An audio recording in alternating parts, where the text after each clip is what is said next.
was in St. Louis trying to protect a friend's store from looters, and he was murdered for doing it.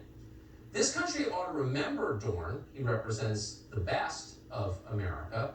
Instead, his name has been shoved down the memory hole. The media would like him forgotten immediately so they can go back to inflaming hateful violence across our nation.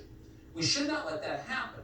He was not the only victim, by the way, of these riots, and not the only victim who has been forgotten. We think that's a shame.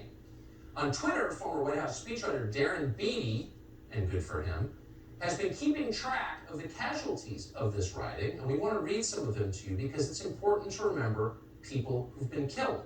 More than just one, many. David Patrick Underwood was a Federal Protective Service officer in California. A week ago, he was shot to death. We don't know who killed him. He was protecting a federal building in Oakland. One of his colleagues was also critically injured in that shooting. Natalia Marie Kelly was just 22 years old. She was attending a George Floyd-related protest in Davenport, Iowa. She became uncomfortable with the direction of that protest, understandably. She got in her car to leave, and she was killed by a stray bullet, shot dead.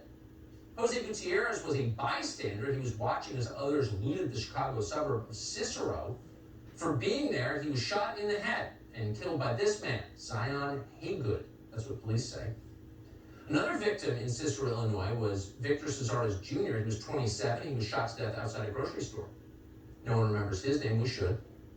In Minneapolis, Francisco Montiel, who was 46, was found dead next to a burned out car. Police attributed his death to, quote, complex homicidal violence. That's obvious. He was a casualty of the riots. At least 3 people were murdered during the violence in Indianapolis. One of them was 38-year-old former Indiana football player Chris Beatty. He was found shot to death just outside his apartment.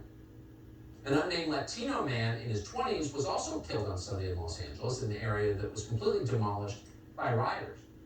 And of course, those are just the ones who were killed. Probably not an exhaustive list. If you know more, please send them to us. Thousands have been hurt, maimed, financially ruined, brain damaged over the past week. Dozens of those are police officers. They were injured trying to protect their